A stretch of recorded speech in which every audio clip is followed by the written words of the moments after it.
Good morning students. आज की कक्षा में हम पढ़ने वाले हैं कक्षा चतुर्थ का विषय हमारा हिंदी व्याकरण।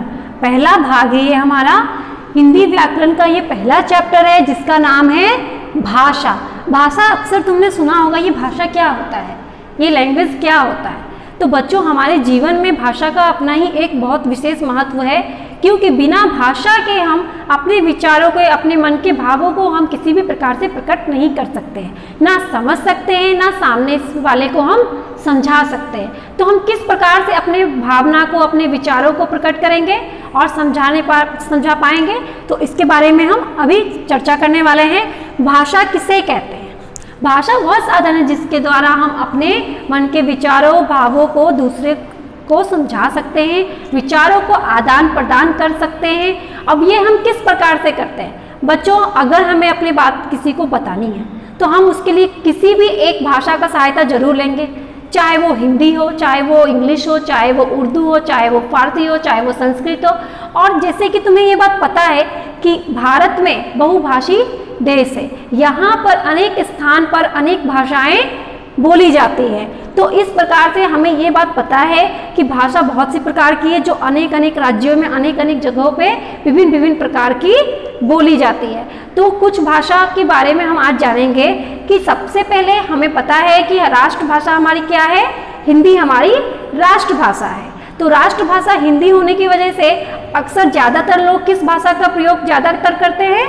हिंदी भाषा बोलने वाले लोगों की संख्या भारत में सबसे ज़्यादा है, क्योंकि ये भाषा एक ऐसा सरल भाषा है जो हर जगह बोली और समझी जाती है। जैसे कि मैं अगर तुम्हें हिंदी में कुछ बोलती हूँ तो तुम आसानी से समझ सकते हो कि तुम ये काम कर लो, लेकिन अगर मैं वहाँ पे तुम्हें कोई दूसरा अपना किसी दूसरे राज्य का भाषा में बोलूँगी, मराठी, जैसे मुंबई में मराठी भाषा बोली जाती है, तो मैं अगर मराठी में तुम्हें बोलूँगी तो क्या तुम समझ पाओगे? नहीं समझ पाओगे, तुम असमर्थ होगे समझ पाने में। क्यों? तुम्हें मराठी भाषा के बारे में पता नहीं है। तो हम हिंदी भाषा समझ सकते हैं। तो हिंदी भाषा एक ऐसी भाषा है जो हर जगह बोली जाती है और समझी भी जाती है, चाहे वो ज़्यादा पढ़े लिखे हो, चाहे वो कम पढ़े लिखे व्यक्ति हो, लेकिन हर व्यक्ति इसे समझ सकता है, पढ़ सकता है और बोल सकता है। तो भाषा का पता चला ये किस प्रकार से एक दूसरे के बीच में आदान प्रदान होता है। आदान प्रदान मतलब बच्चों के हम अपने विचारों को किस प्रकार से उनको समझा सकते हैं और उनके विचारों को हम किस प्रकार से समझ सकते हैं और किसके माध्यम से समझ सकते हैं? तो ये हम सिर्फ भाषा के ही माध्यम से समझ सकते हैं। तो भाषा के बारे में बच्चों पता चला कि हमारी भाषा का हमारे जीवन में किस प्रकार से महत्व है। अभी हम पढ़ने वाले हैं नेक्स्ट, भाषा के कितने रूप होते हैं, क्योंकि इसके भी दो रूप होते हैं। देखो भाषा के कितने रूप होते हैं? तो भाषा के दो रूप होते हैं।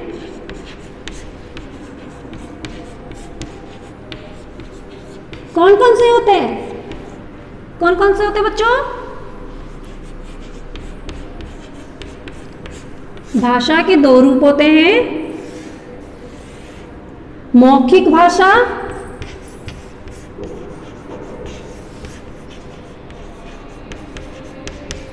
और दूसरा लिखित भाषा।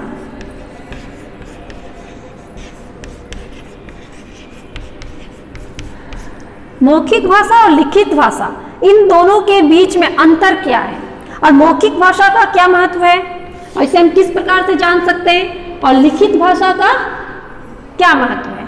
ये एक भाषा का ही रूप है, जो दो रूप है, मौखिक रूप और लिखित रूप। मौखिक भाषा, लिखित भाषा भी हम इसे बोल सकते हैं। मौखिक रूप मतलब मौखिक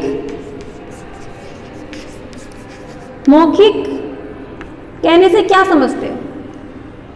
बोलकर प्रकट किए जाने वाले,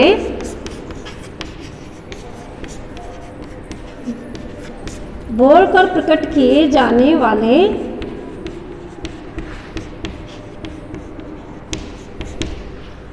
विचारों को हम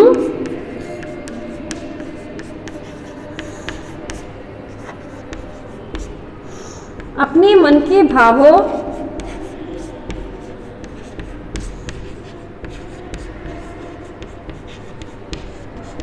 वो का आदान प्रदान करते हैं।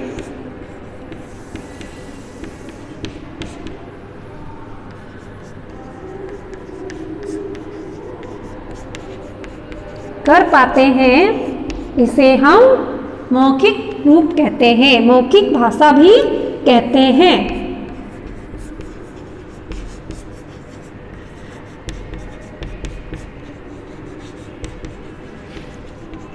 जैसे कि मौखिक किस प्रकार से होगा, जब हम कोई भी बात बोलकर प्रकट करते हैं या अपने विचारों को हम बोलकर समझाते हैं सामने वाले को, तो वो कौन सा भाषा का रूप हो गया, वो हमारा भाषा का मौखिक रूप हो गया। किस प्रकार से मौखिक रूप हुआ बच्चों, जैसे मैं तुम्हें कक्षा में पढ़ा रही हूँ, अभी मैं क्या कर रही हूँ, यहाँ पे मैं भाषा का कौन कौन सा रूप का इस्तेमाल कर रही हूँ, बताओ क्या प्रयोग कर रही हूँ।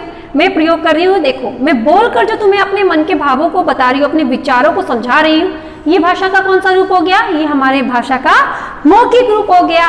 तो उसी प्रकार से बच्चों तुमने अभी कक्षा में देखा कि मैं कुछ प्रश्न उत्तर लिखी, तुम्हें समझाए भी और उनके उत्तरों को मैंने यहाँ पे लिखा भी है। तो ये हमें पता चल जाता है कि ये हमारा भाषा का कौन सा रूप है, तो ये हमारे भाषा का लिखित रूप है, क्योंकि लिखकर प्रकट की, यहाँ पे मैंने क्या किया, लिखकर प्रकट किया है, तो ये हमारे भाषा का लिखित रूप हो गया। आया समझ में। अब हम पढ़ने वाले हैं लिखित रूप, लेकिन देखो मौखिक भाषा का और भी एक उदाहरण हो सकता है, जैसे रेडियो। रेडियो पे तुम क्या करते हो, रेडियो पे तुम सुनते हो, सुनते हो, वो क्या है, किसी भी समाचार पत्र को देख लो, वो क्या है, अगर समाचार हम सुनते हैं, न्यूज़पेपर, कोई भी न्यूज़ हम सुनते हैं, तो वो क्या है, वो हम सुन रहे हैं, सुनकर समझ रहे हैं, तो वो हमारा भाषा का कौन सा रूप हो गया, वो भी हमारी भाषा का मौखिक रूप हो गया। और लिखित रूप, लिखित भाषा, यहाँ देखो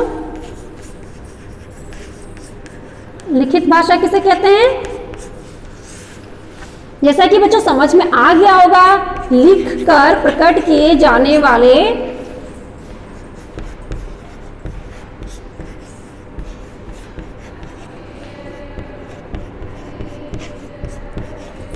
लिखकर प्रकट किए जाने वाले विचारों एवं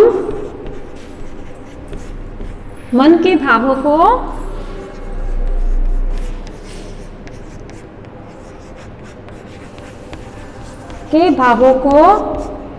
हम लिखकर बताते हैं, लिखकर बताते हैं,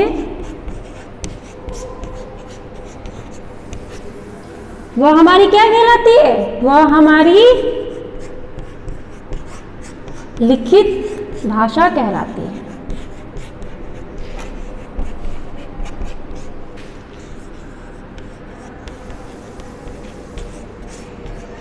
जैसा कि बच्चों में बताई, लिखकर प्रकट किए जाने वाले अपने विचारों को हम लिखित भाषा कहते हैं। कोई भी बात मुझे तुम्हें कहनी है तो मैं क्या करूँगी, उसे अपने किसी कागज पर लिखकर प्रकट करूँगी। मैं विद्यालय में तो बच्चों इस तरह से पता चला कि लिखित भाषा का रूप किसे कहते हैं, हम लिखकर प्रकट किए जाने वाला है अपने मन के विचारों और भावों को हम लिखित भाषा, लिखित रूप कहते हैं। जैसे कि तुमने देखा है अक्सर समाचार पत्र सब किसी ने पढ़ा है, हम रोज न्यूज़पेपर पढ़ते हैं, तो वो कौन सा भाषा का हमारा रूप हो गया, वो हमारे भाषा का लिखित रूप हो गया। क्यों हुआ, क्योंकि उसमें लेखक ने क्या किया है, लिखकर प्रकट किया है और उसे हम पढ़कर जानते हैं, तो वो हमारे भाषा का लिखित रूप हो गया। पुस्तक, हम जो अभी किताब पढ़ते हैं, जो भी हमारी पाठ्यक्रम पुस्तक है, वो क्या है, वो भी हमारी लिखित भाषा का ही रूप है। क्यों, क्योंकि उसमें कवि द्वारा, लेखक द्वारा लिखा गया है, उल्लेख किया गया है, जिसे हम समझकर, पढ़कर समझते हैं और जानते हैं, तो वो भी हमारे भाषा का कौन सा रूप हो गया, वो भी हमारे भाषा का लिखित रूप हो गया। तो बच्चों अभी हमारा मौखिक भाषा और लिखित भाषा खत्म हो गया। अब नेक्स्ट वीडियो में हम मिलते हैं, इससे आगे के बारे में हम नेक्स्ट वीडियो में चर्चा करेंगे। Thank you.